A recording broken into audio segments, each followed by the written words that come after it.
semua, mari kita bahas studi kasus dari PT Maju Jaya. PT Maju Jaya adalah perusahaan manufaktur yang memproduksi spare part otomotif. Seiring dengan pertumbuhan perusahaan, PT Maju Jaya menghadapi tantangan baru dalam hal organisasi dan metode kerja di perusahaan. Hal ini menyebabkan konflik antar divisi yang mempengaruhi penurunan kinerja perusahaan serta mengakibatkan produksi menurun dan keluhan pelanggan meningkat. Konflik yang terjadi, menurunnya kinerja perusahaan, yang mengakibatkan produksi menurun dan keluhan pelanggan meningkat. Hal ini menyebabkan bagian pemasaran kesulitan dalam menjual produk. Selamat pagi. Terima kasih semuanya sudah datang. Seperti yang kita tahu, kinerja perusahaan kita akhir-akhir ini kurang memuaskan. Produksi menurun dan keluhan dari pelanggan meningkat. Kita butuh solusi cepat. Selamat pagi, Bu. Saya juga merasakan hal yang sama di bagian pemasaran. Sulit untuk menjual produk jika kualitasnya menurun seperti ini. Itulah mengapa saya mengundang Bapak Budi, seorang konsultan organisasi dan metode O&M. Saya yakin beliau bisa membantu kita menentukan solusi terkait masalah ini. Terima kasih Bu Milka, saya senang bisa membantu.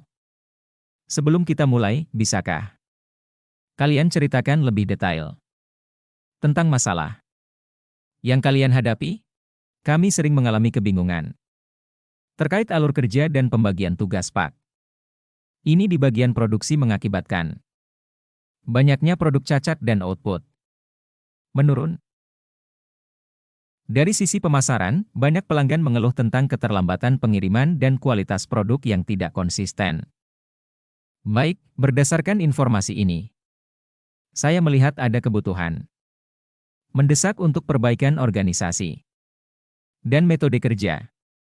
Mari kita lakukan analisis awal. Kronologi konflik.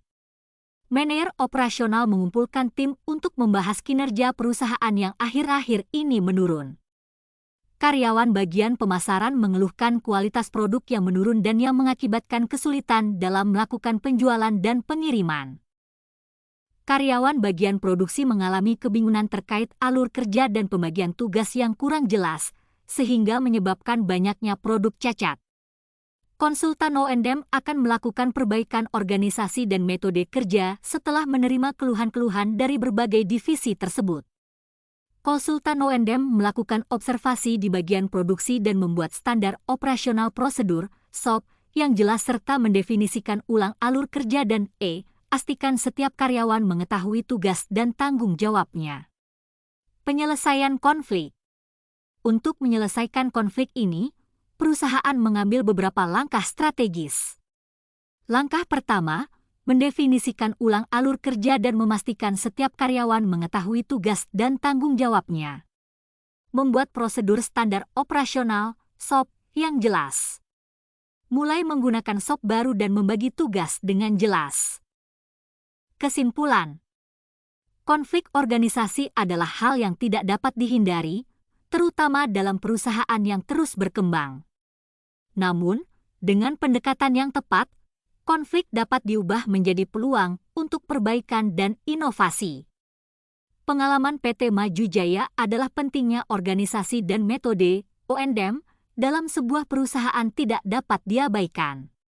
Dengan alur kerja yang jelas, pembagian tugas yang tepat, dan dokumentasi yang baik, efisiensi dan kualitas kerja dapat meningkat, yang pada akhirnya akan memuaskan pelanggan dan meningkatkan perusahaan secara keseluruhan.